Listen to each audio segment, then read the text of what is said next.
Hi there, welcome to my channel. This is Elizabeth with Wandering Soul Enterprises. I've been gone for a long time. Oh my gosh, I'm glad to be back. And I am doing another episode today of the Archetypes and Elements Series, where we take a look at each of the archetypes from the Caroline Myss Archetype Cards deck. And we're looking at it through the lens of the 4 elements. Actually, I guess the 5th elements, because this stuff up here counts as the element of space or spirit. So yeah, let's go ahead and dive into it. I have an introduction video. If this is the first time you're watching one of these, you can watch that if you want to. And otherwise, I'm just gonna go ahead and get started. So right now we're looking at the Messiah card. So the Messiah archetype is about saving humanity from destruction, teaching them the value of unconditional love, sacrifice, humility. So in its light attribute, the Messiah serves humanity with humility. But there's also that shadow attribute of the Messiah. It could be an exaggerated belief that you are the only means through which a cause can succeed. And of course, you know, a lot of our famous cult leaders call themselves the Messiah or associate with that archetype. So it does have that dark and dangerous side as well. So let's go ahead and start looking at the archetype cards. Starting at the elements. I pre-shuffled all of my tarot decks here, and we'll look at each of the 4 elements here, and then we'll do a live shuffle of the rest. So from the element of earth, from the working with the elements deck, I have the Ivy Elf, card number 10. We have the 4 of Diamonds, the 10 of Pentacles, the King of Stones, or the Wolf, and the 10 of Pentacles again. So based on what I'm seeing here so far, we've got lots of 10s here. We've got 3 10s showing up. The Messiah can kind of maybe see themselves as that energy of stability in other people's lives, seeing themselves as everyone's rock, their foundation. 4s usually represent foundations, home, stability. And then the 10 of Pentacles is about home, being ingrained in the community. And then the King of Stones is the father of all that stability, kind of the grounding force behind it all.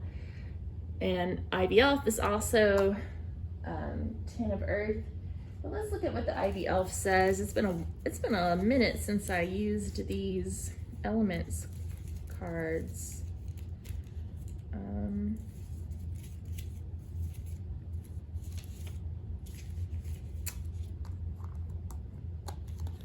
So the Ivy Elf is very powerful and secretive and should not be underestimated. Always working, covering everything in its path, even beautiful sculptures of art in the garden. Our spiritual gifts are the same, hidden away deep inside us. Working with Ivy Elf can help us remove the ivy from the door to reveal our gifts, and also teach us about the astral plane and the kingdom of the fairy world for all to enter on the door, and you may enter. So it's about having spiritual gifts, which I think that the Messiah archetype would definitely resonate with, but also, you know, needing to dig below the surface to reveal those gifts. So in some cases, it could be about having that courage to embody that Messiah archetype, to reach out, to serve others, and to embody your spiritual gifts. But again, in its shadow side, it could be about taking on that burden all on your own and thinking that you're the only life raft that humanity has available. So let's look into the element of air. We have the Green Angel, A2. Another 2, we have the 2 of Spades. the Six of Swords,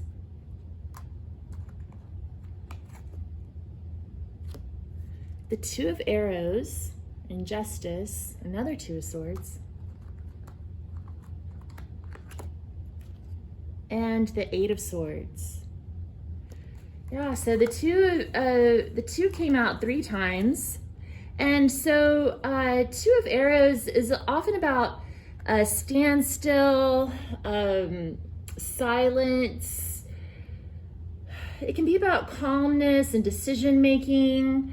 But sometimes it's about being blocked. And in this Wildwood Tarot deck, the Two of Swords is called Injustice. So things aren't being weighted. It's not a fair balance. You've got the feather weighing evenly with the pile of gold. So I'm seeing how there is that potential for the Messiah archetype to manipulate their followers, to take more than they're giving back, and keeping people blind. You know, the blindfold is here as well. So kind of keeping people in the dark. We also have the Eight of Swords, which also features a blindfold. And in the Eight of Swords, people get trapped. So I keep thinking of all these cults and how the leaders sort of trap their followers into it. And the followers feel like they can't leave, but actually they do have the freedom to do so. They're just blinded and trapped in the imprisonment of their own thoughts. And then we also have the Six of Swords, which in our traditional Rider-Waite deck, the Six of Swords shows the mother and the child escaping to calmer waters, but it also usually has an oarsman in the boat who's paddling them across. So I kind of think of him as being like a Messiah type of figure. So it's interesting that he's not in this card. It kind of shows that people have that empowerment to save themselves. They don't always need a Messiah. So let me see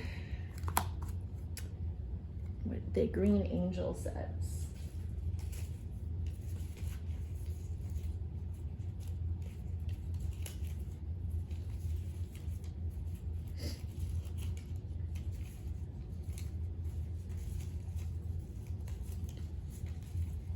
I'm also getting the message with that Six of Swords, like, you know, that saying you can give a man a fish or you can teach them how to fish. I'm getting kind of that same message here. Like, you can row somebody to smoother waters, or you can teach them how to row their own boat, and then they can do it themselves, empowering others.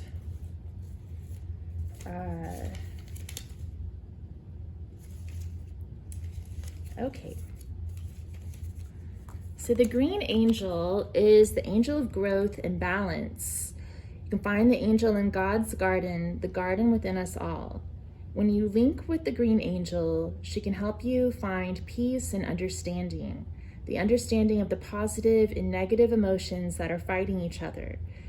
She helps bring back the harmony and to understand the great power that lies deep within us all. The Green Angel will bring power to germinate the seeds within our soul, and as the seeds begin to grow, so the power of peace and the pathway to God starts to blend within, like the flowers in God's garden. Oh, I really like that. So it's kind of showing that same idea of the balance, balancing the dark and the light, and finding peace. That Two of Swords card could also be about peace, and the Six of Swords as well is about finding peace. So that's showing to me the light attribute of the Messiah, how someone, you know, if the Messiah is doing their job the right way, they're helping us to find peace and calmness. They're not making us feel trapped or out of balance. They're helping us to navigate the waters of life and find calmness and peace. Okay, so let's look at the element of fire. We have the Rose Petal Angel, card number 12. The Jack of Clubs, which could be a 12 in some cases, I guess you could count that. The Ten of Wands, the Page of Bows, the Stoat. So the Jack and the Page could also be the same. The Jack could be either a Knight or a Page. And we have the Six of Clubs, or Six of, what are they called? Wands.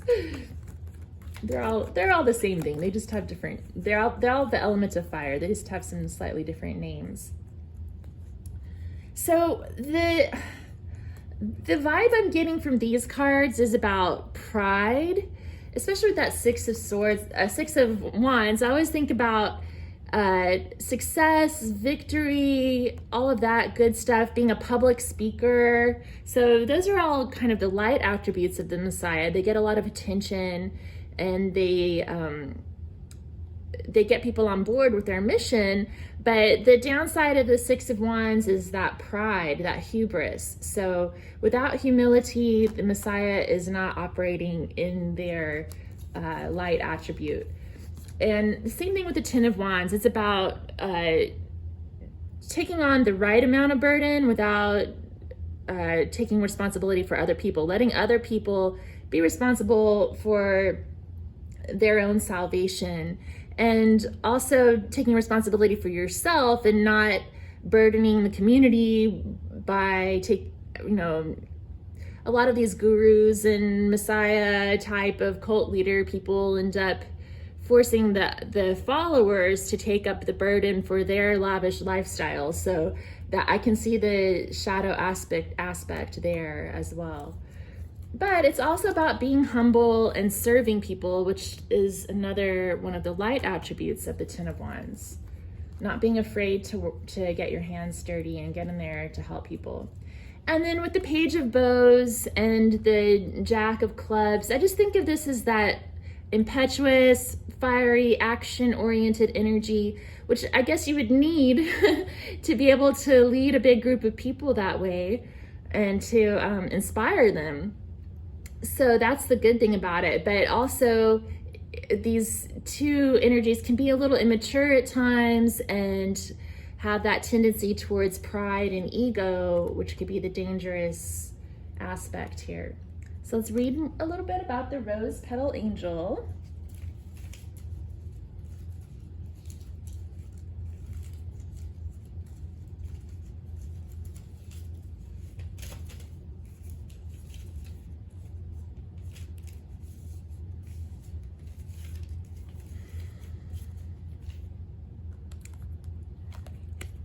It says, inside the dark shell of every flowering bud lies a wonderful, delicate petal, patiently growing each day with the help of the sunlight of God.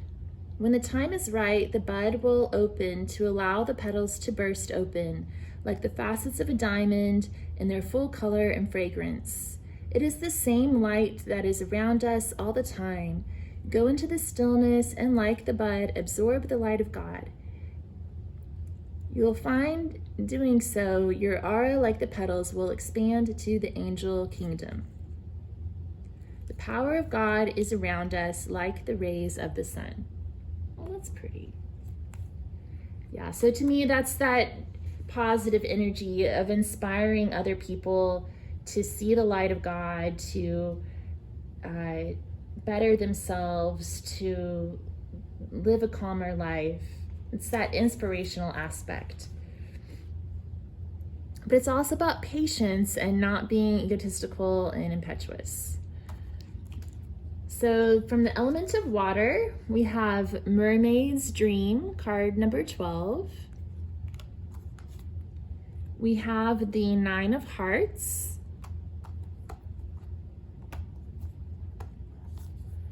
We have the Seven of Cups. The Six of Vessels, Reunion, and the Page of Cups. So I'm getting the message here. Well, let's talk about we'll talk about Seven of Cups next.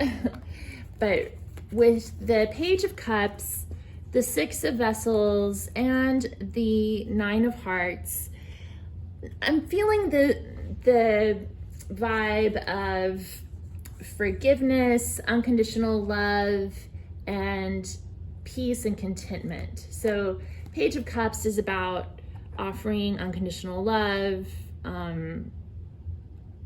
being vulnerable. It can be about apologies or forgiveness. And Six of Vessels as well could be about forgiveness and unconditional love. It's about giving as well. And then the Nine of Hearts is about contentment, wish fulfillment, and being at peace. So I think that those are expressing those light attributes of the Messiah, helping people to find inner peace and contentment and unconditional love and forgiveness. The Seven of Cups is about temptation though. And so that's kind of the crux of the situation, I guess. When someone becomes a Messiah, they get put up on this pedestal, they become a leader, they have a bunch of followers, that puts them in a position where they're faced with lots of temptation. And most of our earthly messiahs are just as frail as any of us and just as human and susceptible to temptation as anyone. So that's sort of that dark side as well. It could also be about using illusion to deceive people as well. So that comes into play as well sometimes. Offering people that carrot that they never actually get a bite of, you know, to keep them coming back for more. It's, you know, that's that dark side where you find what it is that drives people and you dangle it in front of them and get them to keep buying into your cause. So let's read a little bit about Mermaid's Dream.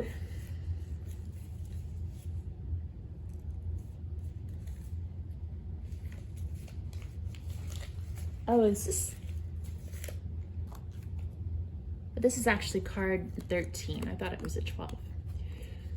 Okay, it says, in our dreams, we can be taken to the different worlds of the elements and to be taken to the world of water by water spirits. It is a world of creative imagination and clairvoyance where you can become aware of healing and your spiritual treasures that are inside of us all. Yeah, so there are healing powers within all of us that the Messiah archetype can bring out, but again, it can be very, that watery energy can also be very deceptive and confusing at times as well. Okay, so let's get a message from the goddesses. I think it's interesting too with this Messiah card. I think of that as being such a masculine archetype. But there are female gurus and that kind of thing as well. So maybe I'm just looking at life through the lens of my upbringing. Okay.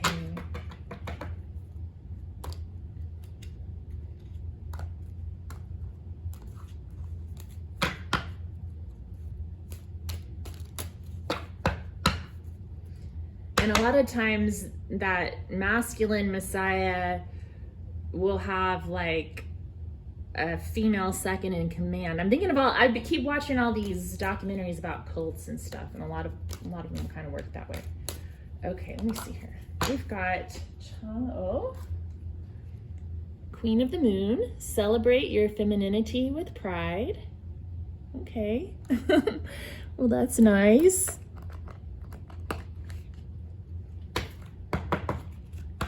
I like that. I mean, that's a refreshing message coming from someone who grew up in the Protestant Christian community. That's not something that was really emphasized. Okay, let's see.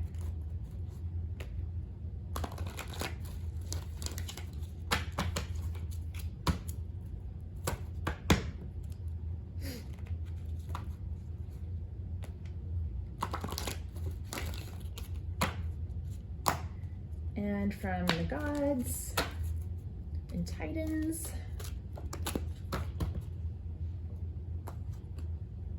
we have Loki, play. So yeah, Loki is a little deceptive, so gotta watch out for him.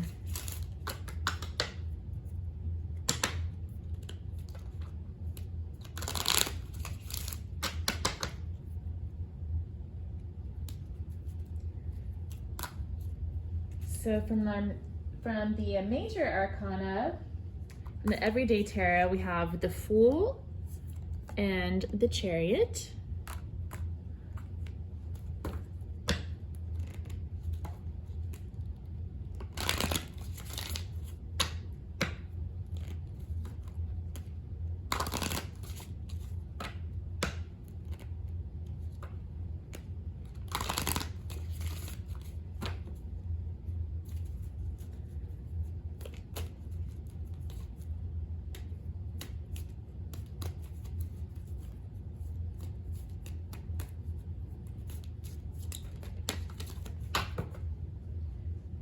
From the Wildwood Tarot, we've got the Guardian,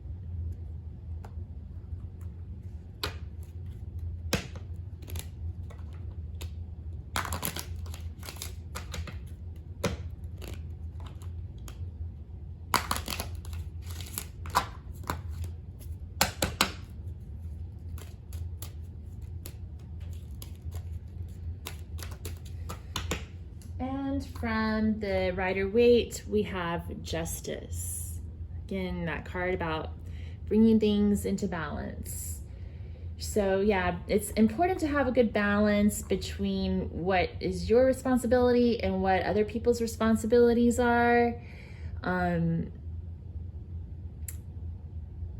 With the Guardian here, that's the Devil card in the Wildwood Tarot deck, but it's about facing your fears and also, you know, being aware that some false messiahs could use fear to control you. I think the Wildwood book even kind of says something. It makes a reference to like our concepts of sin and that sort of thing. Let's see.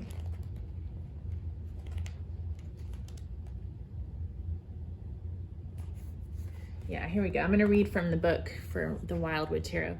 It says, over the centuries, there has been much cynical manipulation of the concept of the devil for political, religious, and doctrinal purposes, leading to the demonizing of this complex pagan nature spirit. Yet the prime role of such archetypes is one of protection and initiation, and is the human link to wilderness, nature, and fertility, sometimes manifested as fierceness, ecstasy, and sexuality. However, the fear engendered by the warping of this archetype will be with us for a long time to come.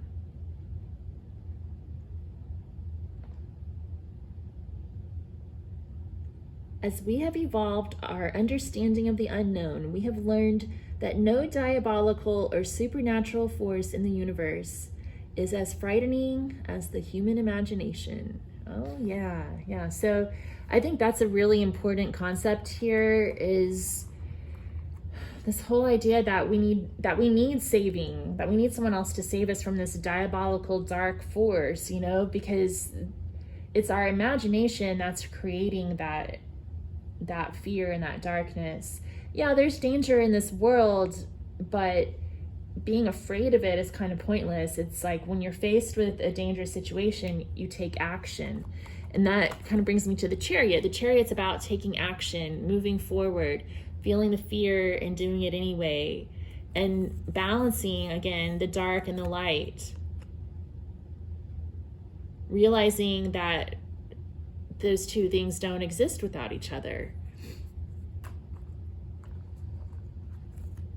And the Fool is about taking a leap of faith, going out on your journey and taking a leap of faith. Yeah. All right, so that's what I've got for the Messiah. Let me know what you think. So far these have not been my most popular readings, but they're very structured, and I wanted to kind of get back into my channel and do something with a little structure today. So let me know your thoughts.